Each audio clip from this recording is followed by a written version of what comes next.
Our panelists today are two folks that I know pretty well. Our first speaker will be Gabrielle Camacho. Gabrielle is an immigrant rights, a warrior in the movement, for real, and a labor organizer and an amazing grassroots educator. Also on the panel today is Paul Shannon, peace activist, organizer, member of American Friends Service Committee, and also Peace Action, and is just a really amazing grassroots organizer. Our first speaker will be Gabrielle Camacho. Thank you, Keith. Buenas tardes. Should I do the entire thing in Spanish? Muy bien. Entonces voy a comenzar con... okay. What I'd like to do is, hopefully if I'm successful, challenge your comfort zone, make you a little uncomfortable, and challenge the peace movement to think a little differently when it comes to immigration and immigrant rights. So, what is the immigrant rights movement? Who is it? Is it mobilization? Is it legislation? Is it coalition building, campaigns, or grassroots organizing? Obviously, it's all of the above. But to challenge progressive allies, I need to ask who has agency. And I ask that question of you because oftentimes I've been involved in local and national coalitions where decisions are being made without meaningful consultation with the most impacted communities. And that is undocumented immigrants, that is immigrants with different types of visas or statuses that are about to end. And there's a mindset that liberal lobbyists on Beacon Hill or on Capitol Hill or experts know what's best for us. And that has been the dynamic for quite some time. And that's one of the challenges that we have as grassroots organizers in the immigrant movement to confront. I'll give you one example. You've heard of the Safe Communities Act Coalition, correct? Yes. Basically, the Safe Communities Act would limit local law enforcement cooperation with immigration and customs enforcement. That's it in a nutshell. But what happened was that as we approached the second half of the legislative session last year, this year actually, there were closed-door negotiations between the legislators and law enforcement, and a new product was produced. The bill was amended so that it would appease law enforcement and make legislators comfortable with the bill. I'm sorry, this bill is not for legislators and it's not for law enforcement. It's for immigrants. And what happened was that the change in language would adversely affect two huge populations. One would be Muslims, and the other would be young Latinx men, because it would target gangs, quote-unquote gang members, and also people being investigated for terrorism. So that's one example of the work that sometimes we climb a lot of steps and then we fall back down because of this mindset that people on Beacon Hill, that experts know what's best for us. Secondly, in federal legislation, and have you all heard of the word the term comprehensive immigration reform? Yeah, well, I've been saying for over 10 years that it's dead in the water, but millions and millions of dollars have been poured into these campaigns for comprehensive immigration reform.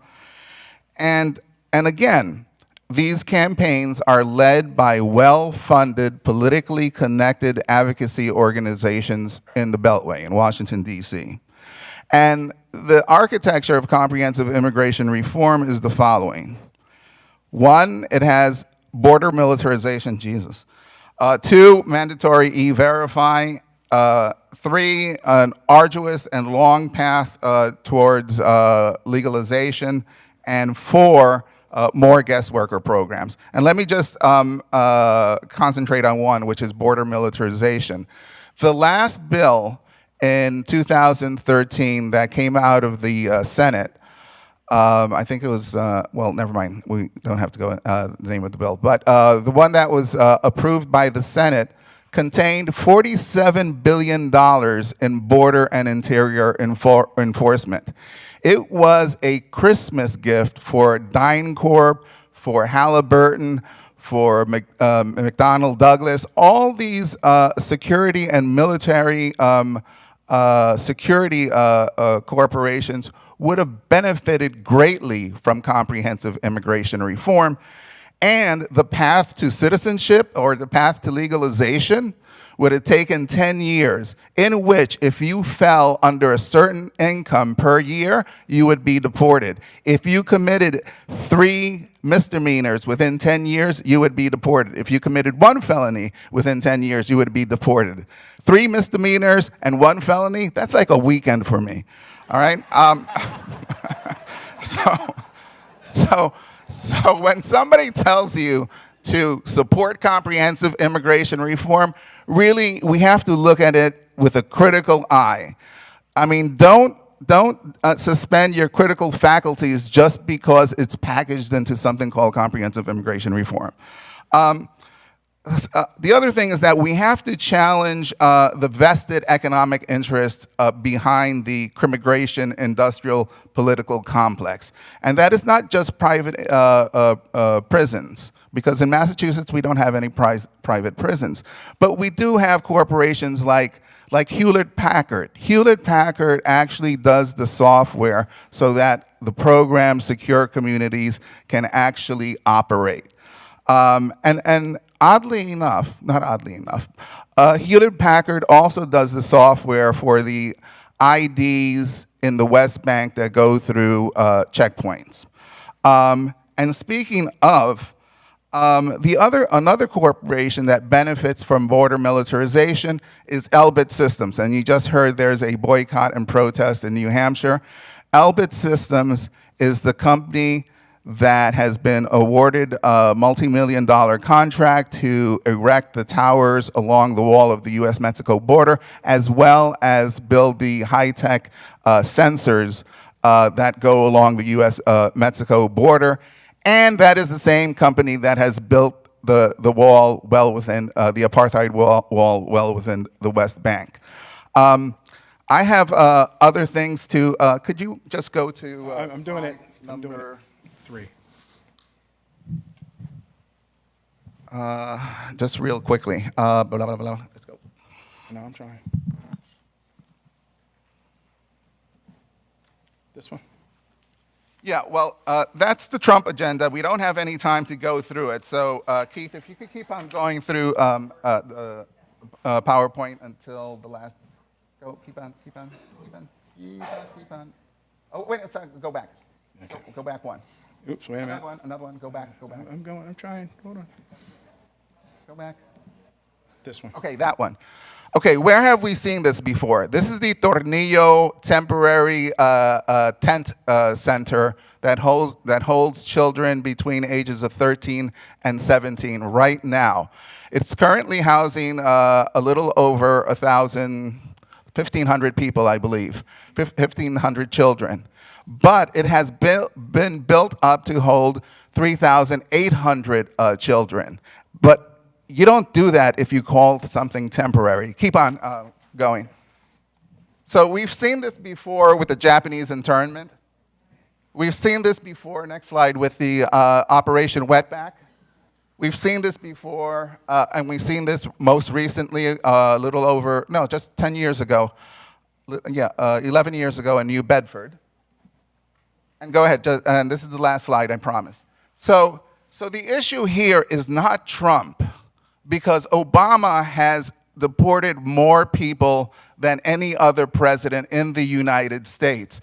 It's not Trump, it is systems, it is structures that we are fighting against. Structures that benefit from the housing of people, warehousing of people in detention centers, as well as a system, a capitalist system that depends on a racist, xenophobic ideology. So the question is, the answer is not, the panacea is not to elect more Democrats. It's what kind of Democrats. And remember, you have other choices. There are third-party candidates, there are independents, as long as they are accountable to a progressive agenda and you can hold them accountable.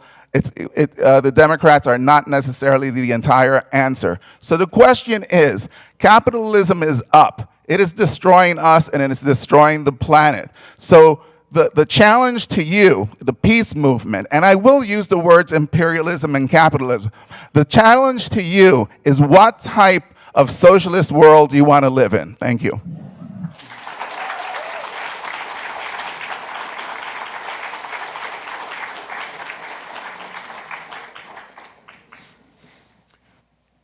Paul Shannon.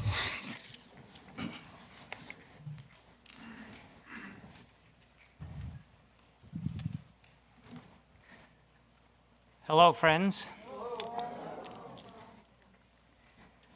Perhaps you saw this article in the Globe. Got to get close.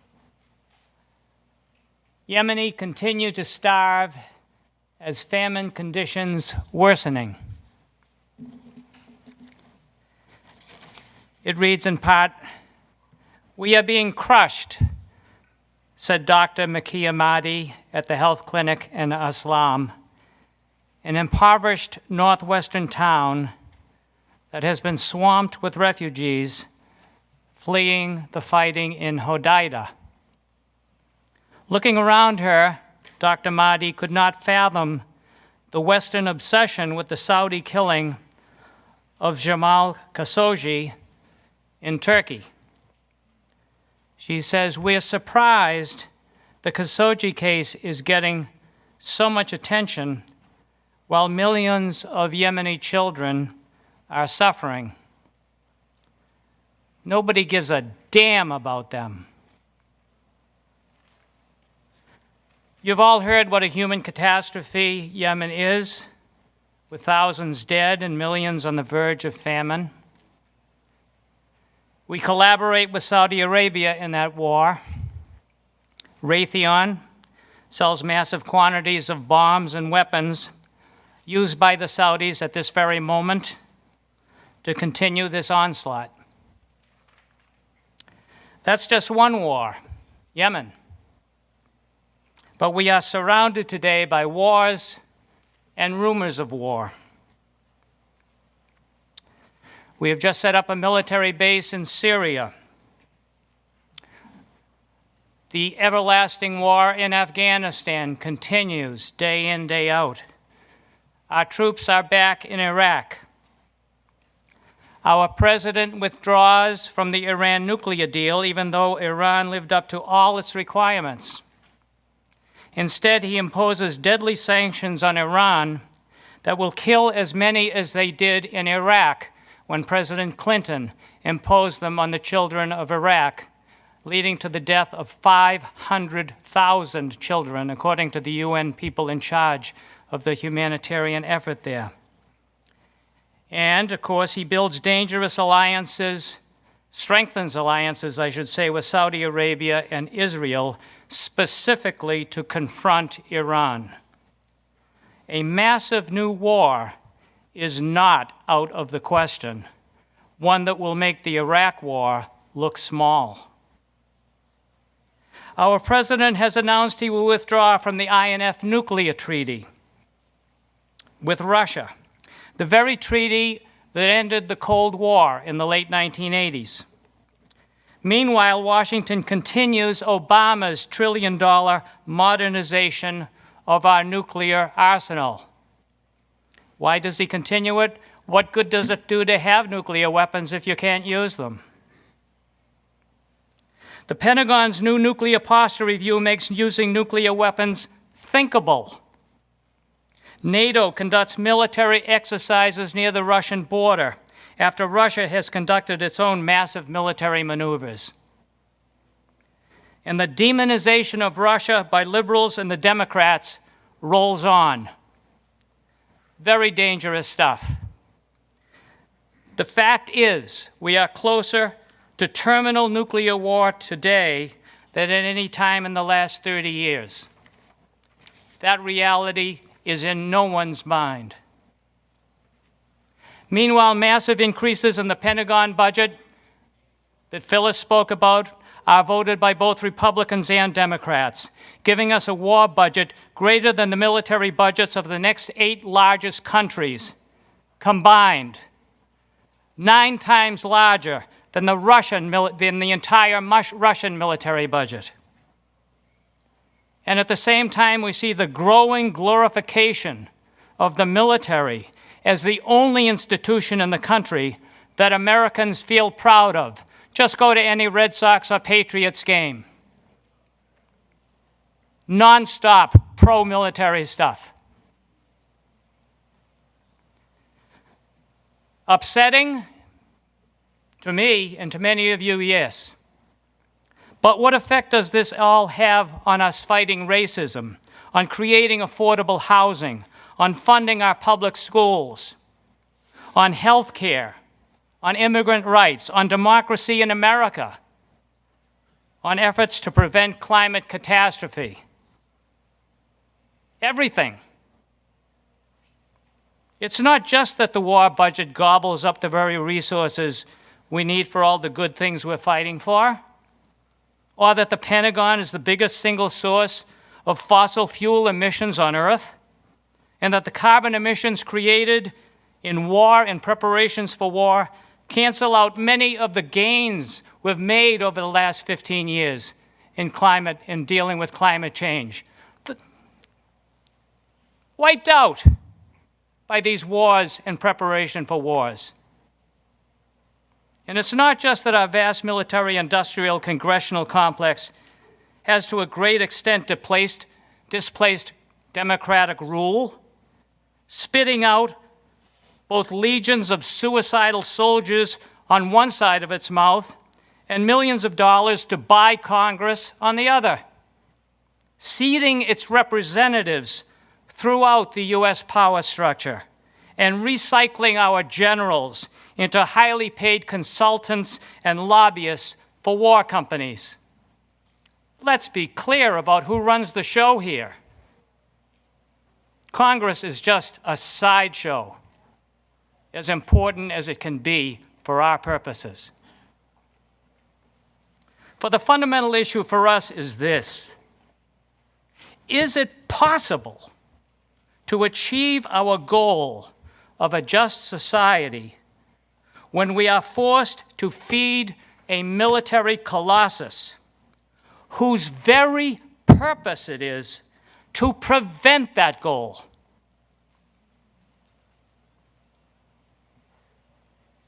Rather, it's to achieve what is called full-spectrum dominance in the service of its real goals, not defending the country.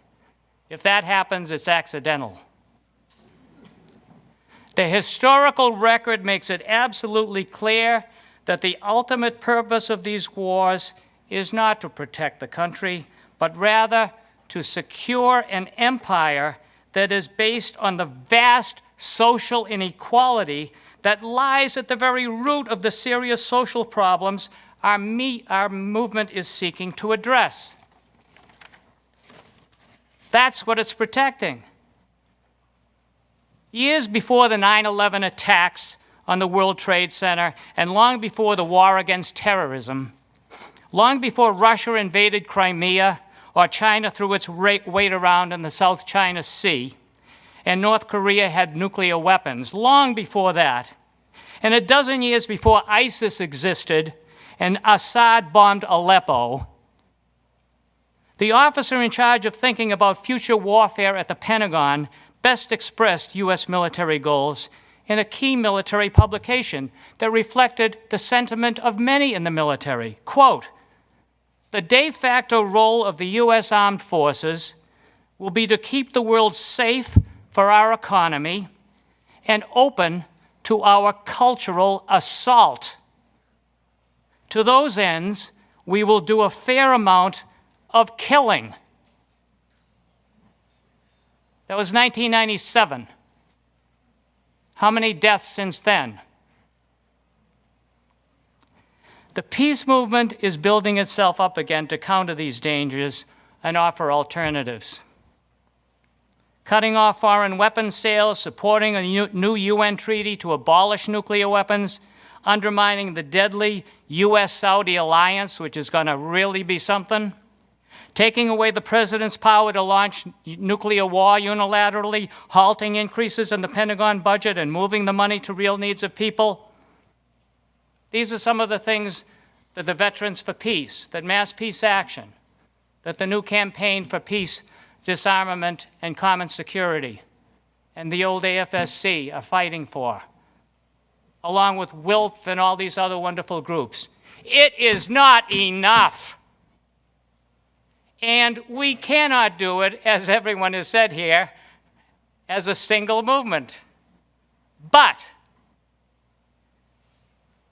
the problem is we have not found a way to integrate these issues into the broader movement that is alive and well in many ways. Perhaps it is time to put militarism back into Martin Luther King's, quote, giant triplet of racism, materialism, and militarism. That must be conquered, according to King, as Phyllis has said, if we are to effectively wage the struggle for the beloved community of which he dreamed. It's time to implement his insistence that the fight against militarism must be an essential component in our movement for social justice, for liberation from our racism, and for the very survival of the planet. I think he would like it if we did that. I hope we will. Thank you.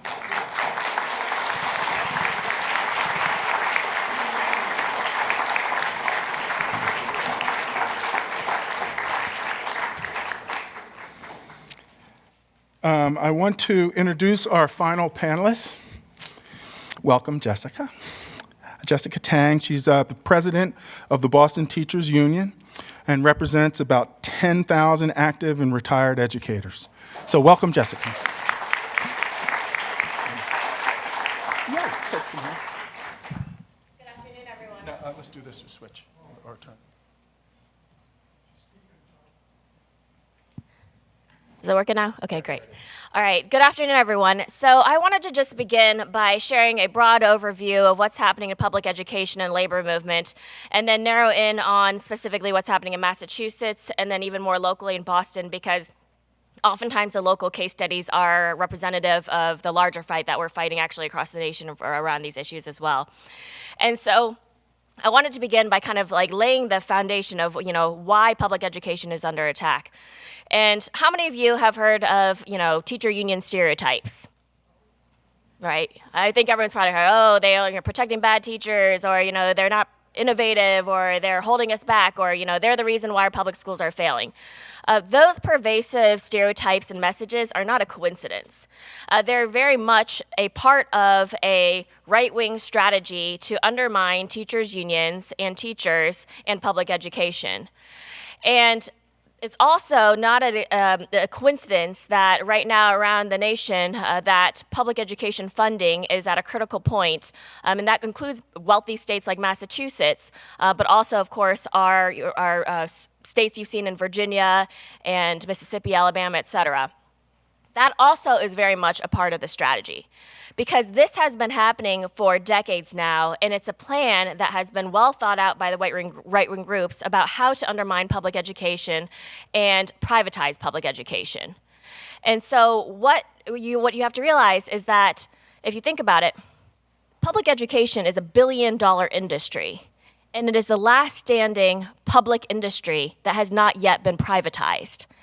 And so there has been a very intentional effort to, again, undermine the last organized body trying to protect the public sector of the public education, which is teachers' unions, and to justify the privatization of public schools. And so the formula has been very simple. It's attack the teachers unions who organize to fight back, have austerity measures to defund public education, and then to say they're all failing public schools, by using standardized tests that are not actually an accurate indication of whether or not teacher quality or school quality is actually taking place, and then justify that to bring in privatizing of charter schools and vouchers. And we've seen this happen, and it's happening across the country, and the worst times it's happened also is when what we call disaster capitalism. So what we saw in New Orleans with Hurricane Katrina, when everyone was fighting just to survive and to find a home and to rebuild their lives, they took over the public education system and completely privatized it and turned it into a charter school and voucher system, right? The same thing is happening now in Puerto Rico. Our brothers and sisters in the union there are fighting a vicious fight to try to salvage the public education system in Puerto Rico, but they've already passed laws to allow, again, charterization and vouchers, and have already closed, I think it's over 200 public schools now since the disaster there. And that is what we're facing, on the national level in terms of what we're up against. We're up against billionaires, the Koch brothers, the Betsy DeVosses, and, it's a real battle. And this groundwork has been laid for a very long time. And the recent Janeth, how many of you have heard of the Janeth court decision? Okay. So for those who don't know, it was a court decision that came down over the summer. We knew it was coming. There are about 20 different cases similar to it in the pipelines. And honestly, the year before, there was a Friedrichs case that we thought was going to do the same thing. And the only reason it didn't happen is the untimely death of one of our Supreme Court justices. So we've known this is coming. But again, this has been a plan that the right-wing groups have been put in motion for years and years and years, and now are currently executing. But what the Janeth decision did was actually take away, it's basically specifically used to undermine unions and public sector unions, and say that if you choose not to be a union member, then you don't have to pay an agency fee anymore. So in the past, even if you chose not to be a union member, you still had to pay an agency fee because you benefit from all of the work that unions do in terms of wages, working conditions, healthcare, et cetera. And then now they're saying that you don't have to pay that at all because of the political activity, right? And that is, again, the reason why we were targeted, because of our political activity. And so what it was trying to do is take away the financial power of unions. And we've been preparing for quite some time public sector unions because we knew this was coming. And now, even though that's passed, we're facing now our members of literature and all sorts of propaganda saying, save money now by not paying your union membership dues. And then what we've seen, though, happen is we know what happens. You look at Wisconsin when they took away collective bargaining rights. Their salaries stagnated, their healthcare costs skyrocketed, and in fact, what they had to pay more in healthcare, actually, they basically had a wage decrease. And then you had a flight of teachers out of Wisconsin because of the decline in working conditions and wages and benefits, et cetera. And that goes hand in hand then with the decline in public education and what services are there for our students. Because at the end of the day, it is teachers' unions that are fighting, as you've seen with the Red for Ed strikes across the country, that are fighting for funding for our schools, that are fighting for students, are fighting for books, for smaller class sizes, et cetera. And we do that in the blue states too, because the austerity measures have hit us as well. And so that's a pretty dismal picture, but that's the reality of what we're up against. And the court cases are not ending. So now that they won Janeth, there's a whole new slew of court cases that are coming up the pipes to take away payroll deduction, for example. Again, the whole intent of this is to undermine unions and try to take away the financial strength that we have. But what they underestimate is our people strength. And so while that is a very dismal picture, I'm going to end on some positive notes. But I do want to share a little bit also about what we're up against here in Massachusetts. And even though we are, we have a Democratic, House and Senate, and prior to Romney, we had a Democratic governorship too. We are facing the same funding issues. Our funding formula has not been updated since 1993. And it's been over 25 years. We have since found in the last few years that we are underfunding public education across the state of Massachusetts by $1 to $2 billion. And that is primarily for two reasons. One is it underestimated the amount of healthcare costs for employees, and then second, underestimated the amount of costs for special education. Right. And so cities and locals are trying to, local districts are trying to get the funding in and fill the gaps, but it's just not enough. And further exacerbating the issue is the charter school issue. Right. And, this is not to, 2016 was a very tough battle, the no on two. We're very happy we prevailed. But I don't want to say that this is like an anti-charter school thing, because actually charter schools, believe it or not, came from unions, the whole idea of them. They were supposed to be laboratories of innovation, but like many good things, for example, I even say testing. Testing came out of a good reason. We needed to know the gaps between low-income students and wealthier students, the gaps between Black and Latino and white students, for example. But whenever we have a good idea, it gets co-opted by the privatizers and then completely turned into something that it was never intended or supposed to be, right? And that's what happened. And in the state of Massachusetts, we are underfunding the charter reimbursements. The legislature understood that if you take away students from the public school system and the money follows them to a charter school, that if you have 100 students in your district public school and you take away 6 students to the charter school, you don't get to take 6% off of your electricity. You don't get to take 6% off of the custodians or 6% off of, the teachers, right? And so there is supposed to be a formula to actually reimburse the districts when this happened. That reimbursement has not happened over the last 6 years. And in Boston alone, we lost $30 million because we did not have the reimbursements. And while the assessments occur whether or not we get the reimbursements, then that assessment actually comes out of the state aid. And in Boston, we're kind of in a crisis situation where at this point, we are also unique because we have high income earners. So in the formula from the state, it looks like Boston is treated like a Weston or Wellesley, even though the high majority of the students in Boston public schools are low-income earners. But there are high-income earners in Boston, but that's not reflected in our student population. And at the same time, we have high property taxes and property wealth, but 50% of our land is not taxable. So universities like this, but we go after the big ones, Northeastern, also BU, BC, they don't pay their payments in lieu of taxes. And so we don't get 50% of the property tax to go into the schools either. So long story short, all of these factors together are painting a really dismal picture for Boston specifically, where in the next 2 years, while our charter assessments are this much, our state aid is like this much. And so we're going to start owing the state more than we're actually getting from the state in local aid. And then the federal government is obviously not helping right now either with funding. And so those are some of the issues that we're facing, and I can talk more about even locally. We're also fighting some school closures, et cetera. But the bigger fight is definitely trying to save the public education system and make sure that our schools are well funded and invested in, and our students are invested in. And so that's a little bit of the work that we do at the Teachers Union. Thank you.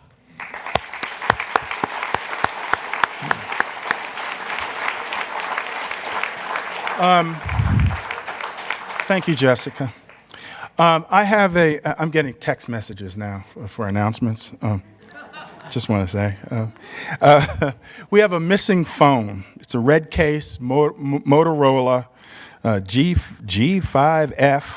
So anyway, if you see a phone around you, please bring it up to the podium at the end of this session. We now have time for questions and answers. We have plenty of time. So folks can please ask questions from any of our panelists that we've had today. So please come up to the mic.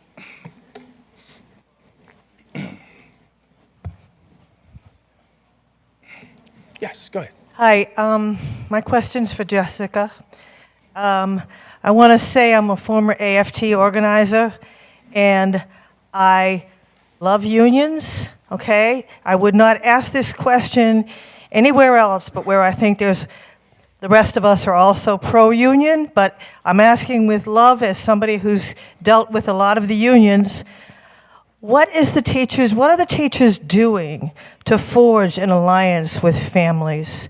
Families, especially families in poor neighborhoods, don't see the teachers union as caring about them, as the teachers as doing anything but doing their jobs and getting out as fast as possible.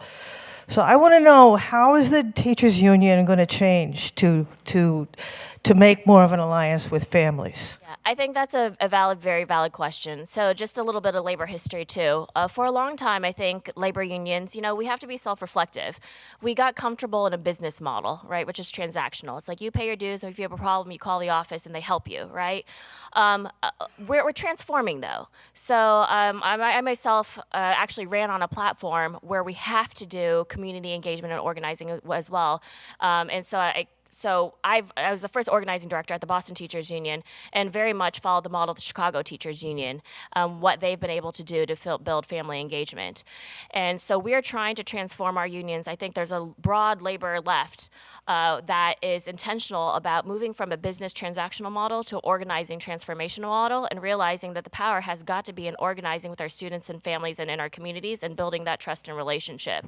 And so more specifically, we actually started a parent committee at the Boston Teachers Union several years ago, and now we have an annual parent-to-parent conference, which is actually a teachers union event held for parents, by parents, and also with teachers, so that teachers can also learn from parents and parents can learn from each other.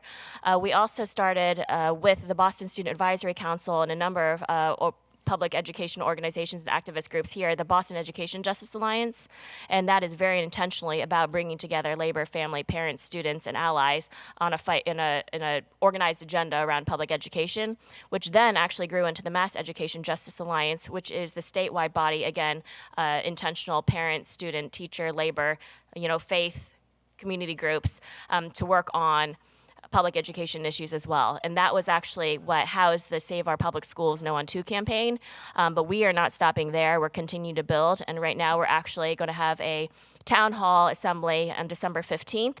And the purpose of that is to launch our Fund Our Future, Fund Our Schools campaign. And again, we are very intentional about from the school level on, our building reps now get trainings on how to support parent councils and work with parents. We've also backed the parent-teacher home visit project, where teachers actually get trained to actually go and do home visits. We collaborate with the Citywide Parents Council, the Special Ed Task Force, et cetera. So there are many things that we are doing, but I think it's a very valid question that more of our unions need to be doing and realizing the power of not just isolating ourselves, which I think is a mistake, but intentionally looking out and around. And one time I was asked that, it's a change. So I did get some criticism, like, why are we spending so much time on parent organizing and community organizing? And I said, because their fight is our fight too. And if we don't see that, then we're completely missing an opportunity to build power together. And it's, and then one time they asked, oh, sorry, I'm going on too long. Sorry. Which one's more important, internal organizing or community organizing? And Jesse Sharkey from the CTU said very clearly, it's like asking, do you breathe in or breathe out? You have to do both. Thank you, Jesse.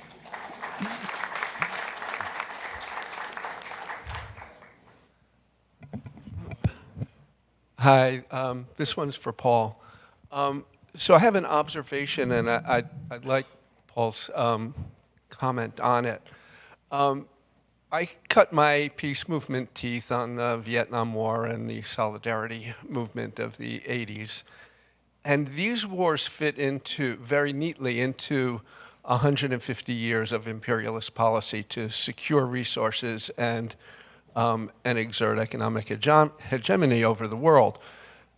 But for the past 20 years, it feels like there's something else going on. One, the military seems to be increasingly being privatized. Two, the wars seem to be fought for their own sake and not for any goals, and seem not to have any end or any end in sight. And third, in the Middle East, whereas we used to try to secure our access to oil, now it seems like we're doing things that are creating resource scarcity in order to boost the prices here. So this all seems to be a real shift in the form of imperialism from really awful to even worse.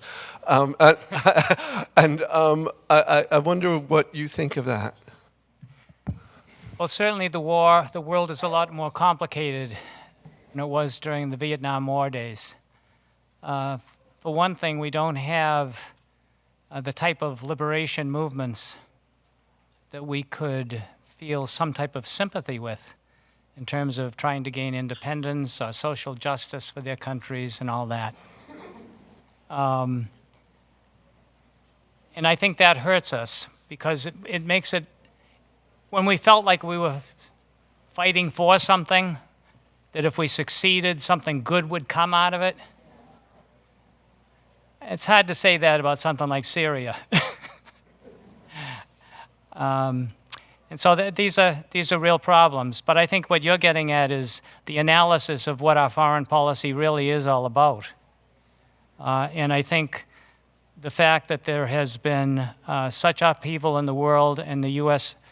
policymakers themselves are scrambling to figure out how they hold on to the world, given everything else that's going on, leads them to do things that are very contradictory, like on the one hand supporting Al-Qaeda, and the other hand having a war against terrorism against Al-Qaeda. What we're doing in Yemen right now in helping Saudi Arabia is opening up territory in Yemen for what our intelligence agencies claim is the most virulent branch of Al-Qaeda. And so we go and we still send drones over to kill them at the same time we're helping them. In Iraq and in Syria, we're fighting the same people that Iran is. And yet Iran is our great enemy. So there are all kinds of contradictions. I don't know if anyone's going to really be able to sort that out, but what we can be very sure of is what these wars are really all about, whether they work or not. And those wars have nothing to do with what we as a movement are about. And therefore, we have to let these things, we have to allow other people to decide their own future and get our boots off their neck for whatever that future is they're gonna come up with. So it's not a very good answer, and I think there's a lot of discussion going on about just what these goals are. But I think the goal of protecting the model of the world economy in a way that it functions for the benefit of multinational corporations and for our own military-industrial complex, maintaining all. I mean, why are we in Yemen? For a lot of reasons, but one is to make sure that Raytheon can keep selling its weapons to Saudi Arabia. That's only one reason, but they all come into play, and we're dealing with very, very powerful forces who have vested interests in keeping these wars going.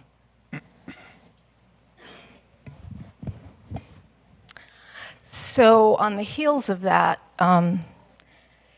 capitalism.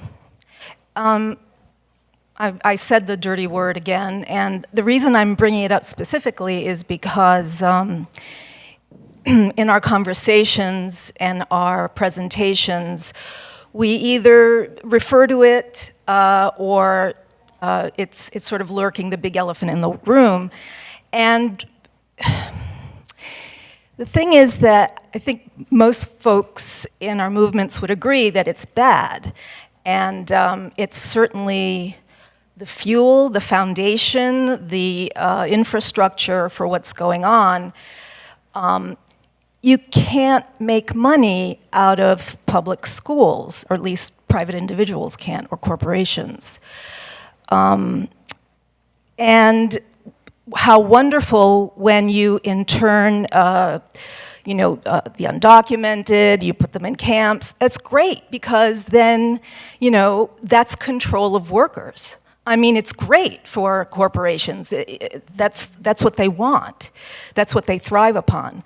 So it's not really a question, obviously, but what I want to throw out there is that as we work and as we try to move our movements and knit them together, I think we also need to keep our eyes and ears open to possibilities for building alternatives, because it's nice to say capitalism is bad and socialism is potentially good, depending on what version it is, but there are people and groups who are actively working towards building little things that could be tools of ours in the near future. For example, what's his name? Richard Wolff, who has a program or a campaign of sorts that's seems to be growing, called Democracy at Work, where he espouses the idea of cooperatives where, the workers own, for lack of a better term, the means of production and have a democratic say in what they do.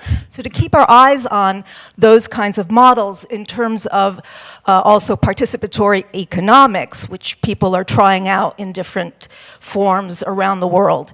So it's not something that the peace movement can actually jump into because we have our plates full as it is.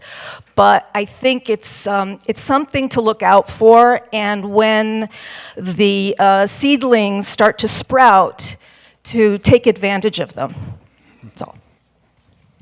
Yeah, I absolutely agree. And one thing I really want to impart on people here is that we have to keep that critical eye on capital.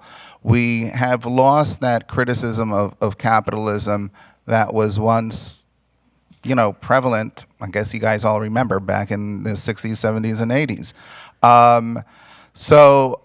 Yeah, and also keep an eye on what those alternatives are. It could be community-based, it could be indigenous-based, it could be many different experiments are going on out there that we're not aware of, but if we can keep an eye on them and talk about it in our groups, in our coalitions, that would be good. That would be a good start. So this question is for Gabe, but I think if other members of the panel have something they could contribute, they might be able to add. There are lots of people who, when they're confronted with a lot of these systemic issues, say if we can't do everything at once, there's nothing that can be accomplished. And you also have people saying, well, we should just satisfy for whatever increment we can get, so long as we get something. So when we look at like the history of immigration reform, we see the 1960s reform doing a lot to undo the damage of the 20s and that quota system, and then we see regression again in the 90s with the crimmigration system. So my question is, are there historical examples or contemporary international examples with respect to immigration reform where we can say, well, in this country or this locality, they didn't solve the entirety of the problem, but this is a clear model of a policy that makes enough change that we can say it's worth investing in? At the local level, things have been happening that are extremely positive. So-called sanctuary cities or welcoming and safe cities are definitely an achievement, but I have to caution you. In my work, I also work with different municipalities and counties to get these policies done. There are 4 types of policies. One is a resolution, which doesn't have any teeth and it's rather symbolic. Another one is an executive order, which is good. However, the next executive that comes in can also reverse that. Another one is a policy directive. For example, this police department has a policy of when interacting with immigrants, and that's also enforceable. But the best is an ordinance, because that has the full weight of the law and can be enforced, and would need either a town council decision or city council decision to reverse. So those are the best. We have about 30 different of these policies in Massachusetts.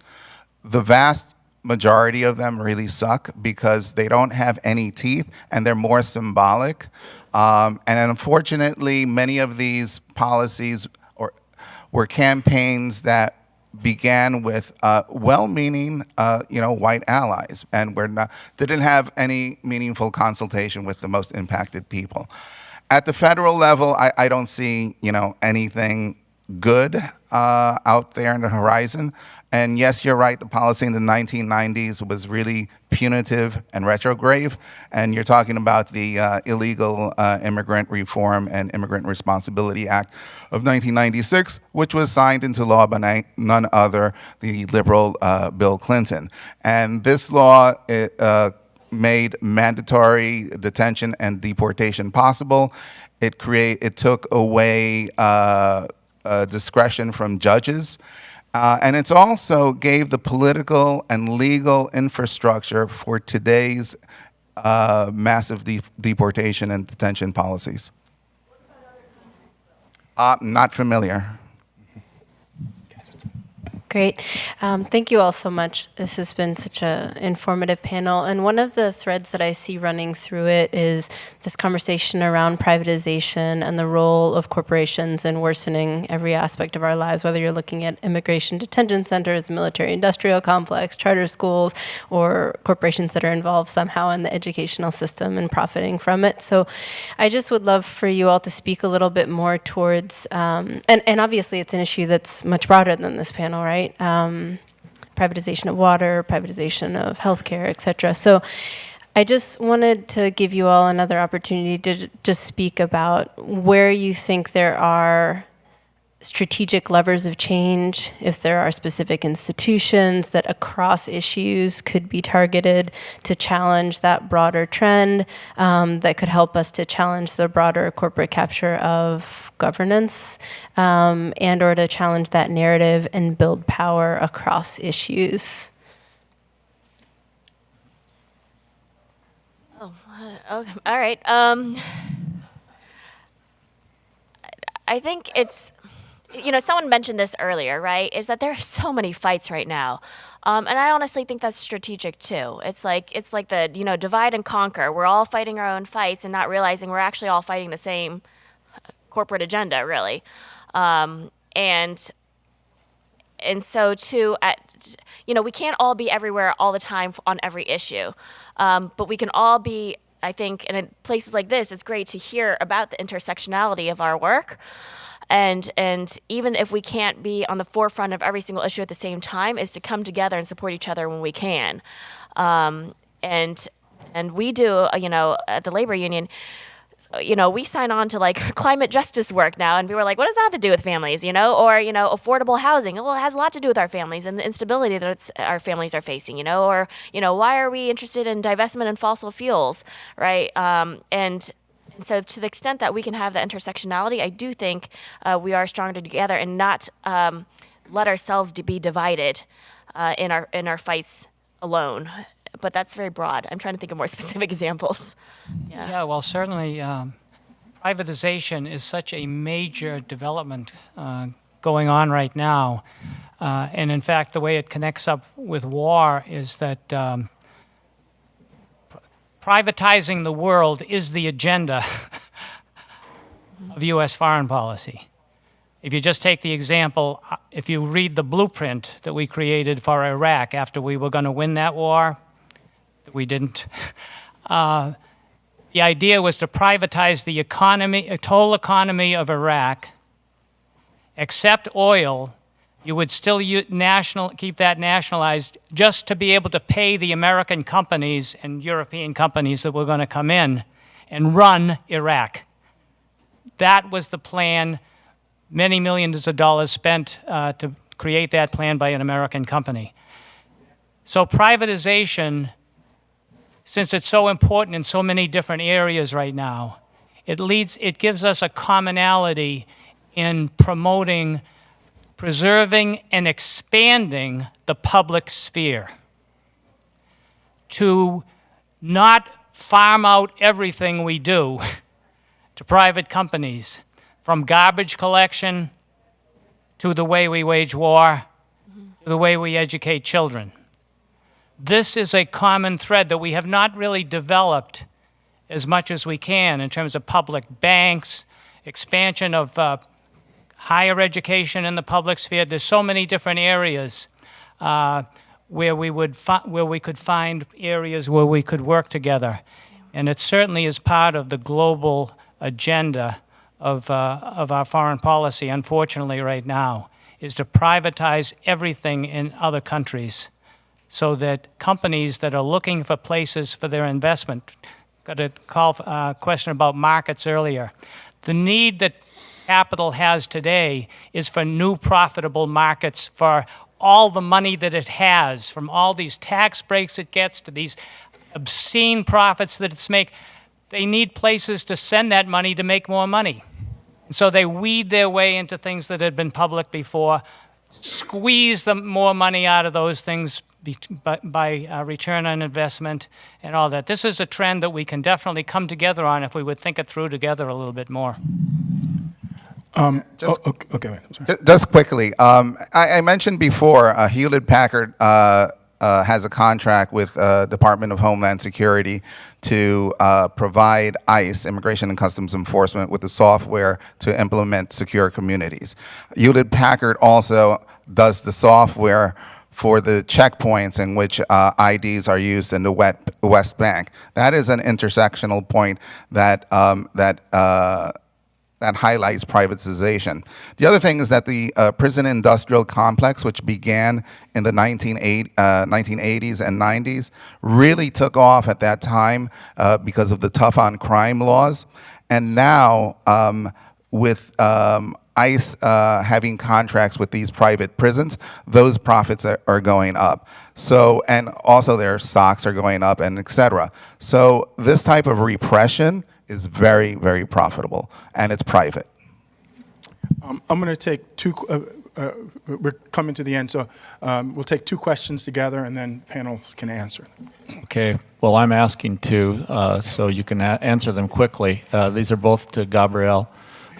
First is just if you care to comment about, since the House Republicans lost power and the Democrats, and they were blocking comprehensive immigration reform previously, what form do you think it will take with Trump and the Senate Republicans and the House Democrats negotiating with one another? What are we looking at?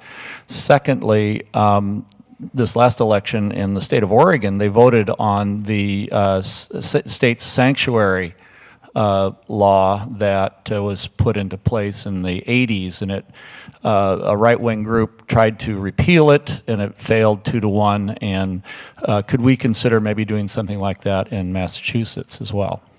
Let the last question go. Yes, go ahead. Do the question. Yeah, my question is to Paul. I am wondering whether it is really the case that, in response to someone over here, the situation now internationally is a lot more complicated and there are no clear movements to support.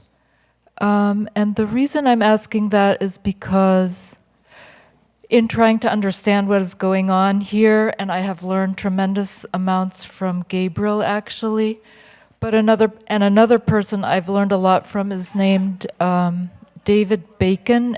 He's a labor lawyer, photographer, organizer in California, and he wrote a book entitled The Right to Stay Home, which is what the undocumented communities that Gabriel is advocating for have lost and are continuing to lose because of what our governments and our corporations are doing. Is it that we don't even notice because our governments that are doing that are oftentimes democratic? Like in 2009, there was a brutal military coup in Honduras, and that regime is still in place because the Obama administration, under the leadership of Secretary of State Clinton, supported the coup. Tacitly, blah, blah, blah. You can look online. There's a lot of articles about that,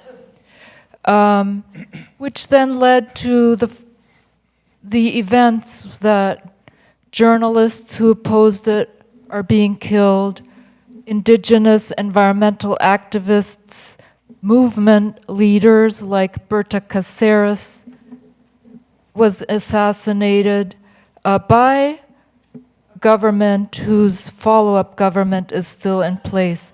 And for example, I've learned a lot from CISPIS about what's going on in El Salvador, and the people who are the children who are being put into these tent camps are coming from those places where the movements that could make life possible even, not let alone good, in those places are there. They're struggling, but they're being squashed by policies of administrations that are just as likely to be Democratic as Republican. So that's my question. Okay. Okay, first question, real quickly. With the takeover of the Congress by Democrats, you have to remember, they won't, actually administer or rule until next January. However, and the Senate is still in the control of the Republicans. So that formula makes it's going to be difficult negotiations.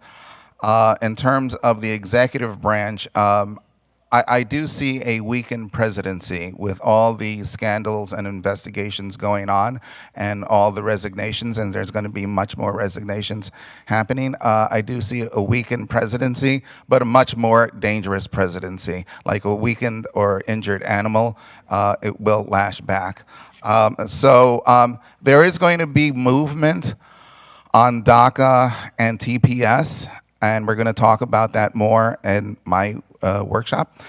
So stay tuned. Also at the state level, we're probably going to reintroduce something similar to the Safe Communities Act, but we don't have language, we don't have a draft yet, but please stay tuned and I can keep you informed. Yeah, and on the foreign policy war issues, you're absolutely right. There are wonderful popular movements going on in many countries, including our own.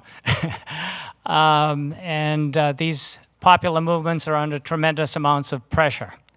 And so to the extent that we can, look how difficult it is to oppose U.S. wars in the world right now.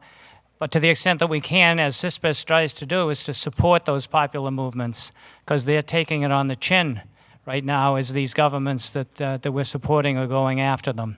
I guess what I meant to say is that in previous periods, we didn't have groups like Al-Qaeda and ISIS and groups like this around.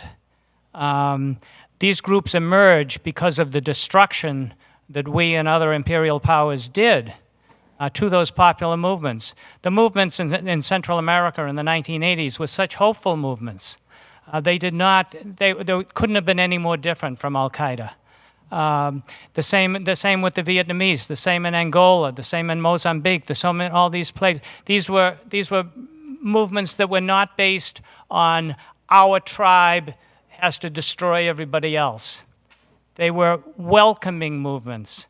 And those types of movements have been really hit hard by our foreign policies over the years.